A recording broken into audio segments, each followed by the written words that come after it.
Olhe para suas mãos agora e veja se você consegue, com 10 dedos na mão, representar o número 1, o 2, 3, o 4 até 1000. E não é permitido usar movimentos, porque senão daria só para resolver isso aqui usando língua de sinais.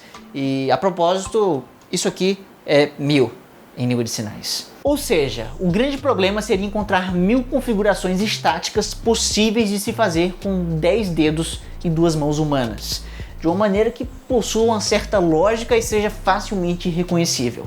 Nós teríamos que nos basear em dedos abaixados e levantados. Nada de ficar inventando várias coisas malucas. Temos que contar como contamos números que vão até 10, em que existe uma lógica bem clara. Um dedo levantado significa 1, 2, 3, 4 e assim por diante. As primeiras representações numéricas tinham esse exato raciocínio. Se você naquela época queria registrar que viu um mamute, era só escrever um traço, ou uma bolinha, que seja. E aí, se você viu 7, são 7 tracinhos, é simples. Basicamente teríamos que passar por um longo processo de contagem de tracinhos, o que muitas vezes poderia acabar resultando num erro na hora de escrever ou ler aquilo tudo. Olhando para esse número aqui, parece ser precisamente 32 ou 49. E depois os humanos pensaram: e se toda vida que eu completar um grupo de 10 tracinhos, eu fizer um X por cima deles, ou algo do tipo? Assim, você pode observar, por exemplo, 3 desses grupos, e aí vai bater o olho e já reconhecer o número 30. Basta somar o valor de cada grupo. 10 mais 10 mais 10. E 10 grupos de 10, o 100 poderia ser um outro símbolo, e o 1000 também. Como foi o caso do sistema numérico antigo egípcio hieroglífico, que tinha algarismos para até 1 milhão, que eu particularmente não sei se eu conseguiria desenhar isso aqui. O que foi uma enorme melhoria, porque agora daria para representar números gigantescos, porém ainda não era exatamente a coisa mais prática de se ler e escrever. Como, por exemplo, um valor que nem 9.778, essa coisa aqui. Mas de qualquer forma, esse avanço pode ser aplicado em nossas mãos, porque nós podemos contar até 9 e depois no 10 a gente pode inventar um símbolo, que nem um hang loose. E aí depois conta-se até 15 e aí depois a gente tem que saltar para o 20, o que é ainda uma contagem muito baixa e incompleta.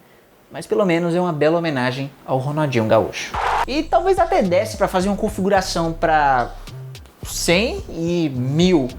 Mas isso ainda ia ser muito incompleto, iam faltar muitos intermediários, que são impossíveis de se fazer com 2 mãos. Foi aí que, em relação a isso, os romanos se mostraram mais refinados. Para eles, a posição dos algarismos tinha algo a dizer. A princípio, apenas era uma questão de soma, como a gente viu até aqui, como é o caso de VI, que é 6. Porém, se o algarismo de menor valor vier antes de um de maior, ele não vai somar, e sim subtrair, o que evita que um 4 fique meio bagunçado. Então, ok, mas voltando para os nossos dedos, a gente pode continuamente contar até 15, que seria isso aqui. Mas a gente pode, nesse novo sistema, inventar um novo símbolo para o 20. Que em vez disso podia ser isso aqui. E aí, se eu quisesse representar o 16, bastava botar 4 aqui e depois passar ele para cá. E aí, não é 20 mais 4, mas sim 20 menos 4, o que dá 16. E depois do 16, podemos ir para o 17, para o 18, para o 19 e por fim, o 20.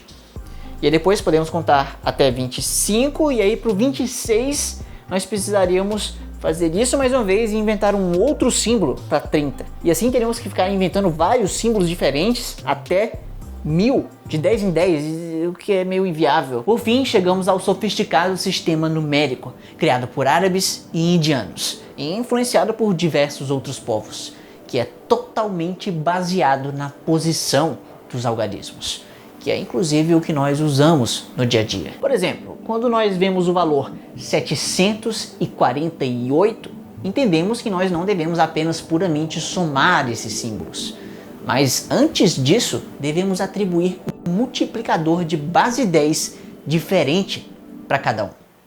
Parece confuso, mas olha só. Se o algarismo está na direita, o valor dele é multiplicado por 10 elevado a 0. Ou seja, multiplicado por 1. O seguinte, então, é multiplicado por 10 elevado à potência seguinte, que no caso é 10 elevado a 1. E assim por diante. Com isso, depois de cada dígito ter sofrido sua multiplicação, aí sim a adição acontece. E compreendemos esse número como um todo. Assim, com a simples posição de cada elemento, sabemos como o valor dele muda. Apenas pelo fato desse 7 estar aqui, sabemos que na verdade o valor dele é de 700. E esse 4 é 40. E o 8, bom, é 8 mesmo. O que, explicando assim, parece até que a gente tem que fazer umas contas mirabolantes na cabeça toda a vida para compreender um número de alguns poucos dígitos. O que não é verdade. Fazemos isso de uma maneira natural, porque simplesmente nós estamos acostumados com essa base 10. Porém, nós podemos mudar isso. A maioria dos diversos sistemas numéricos que surgiram na história da humanidade tinham base 10, o que pode ser explicado pelo fato da gente ter 10 dedos nas mãos. Mas isso não impediu que algumas civilizações criassem também um sistema de base 20, como foi o caso dos astecas, que talvez quiseram incluir também os dedos dos pés. E ter uma base maior significa que é possível representar quantidades maiores em uma menor quantidade de dígitos, o que pode ser uma vantagem, mas isso aumenta a complexidade das coisas, porque além de ter símbolos totalmente arbitrários de 0 a 9, precisaria dos símbolos também de 10 a 19, e isso dificulta o aprendizado e o uso desse mecanismo. Imagina só como deveria ser os babilônicos com seu sistema de base 60. Você precisaria de mais 2 amigos para contar até 60. E eles tinham que topar tirar os sapatos. Ô Carlinhos, tira o sapato aí rapidão para contar um negócio. Meu Deus! Mas agora vamos para o extremo oposto. Um número menor que 10. Que nos poderia dar a menor e mais simples base possível. O número 2. Agora vamos para o sistema binário. O sistema binário, assim como o decimal que vimos agora há pouco, também funciona da mesma maneira. A única diferença é que ao invés de 10, cada algarismo é multiplicado por uma base 2, que é elevada a 0, a 1, a 2 e assim por diante. E é claro que ao invés de 10 símbolos, só existem 2, o 1 e o 0. Ou seja, o número 1 em binário representa 1 vezes 2 elevado a 0, que dá 1 em decimal. E 0 em binário é 2 elevado a 1, que é 2 em decimal. E 1 em binário fica 2 mais 1, que dá 3 em decimal. E assim é o 4, o 5, o 6 e o 7. Pause essa imagem um pouco para digerir essa lógica, porque o que vamos fazer com ela agora vai explodir a sua cabeça. O sistema binário geralmente precisa de mais dígitos do que o decimal para representar um mesmo número, o que é uma desvantagem, eu sei. Afinal, nós podemos usar só 2 algarismos, o 1 e o 0. Porém, essa simplicidade nos traz uma consequência elegante, porque já que são só 2 possibilidades, elas são muito mais fáceis de serem representadas. Ao invés de um 0 e um 1, nós podemos falar de um falso e verdadeiro, um não e um sim, um dedo abaixado e um levantado. Por fim, veja as suas mãos agora. Elas, somadas, têm 10 dedos e poderiam representar um valor em binário de 10 dígitos, em que cada um vai ser representado por um dedo. A localização de cada dedo nas mãos representa a localização de cada dígito no valor total. Então, o dedão da minha mão direita vai representar o primeiro dígito. O meu indicador representa o segundo. E assim por diante. Se todos os dedos estão abaixados, então tudo é 0. O que em decimal é 0. Mas se levantarmos o dedão da direita, temos 1. Que em decimal é 2 elevado a 0, que é igual a 1 também. Mas se levantarmos só o indicador, temos 0, que é 2 elevado a 1, que fica 2 em decimal. E esse seria 2 mais 1, que fica 3.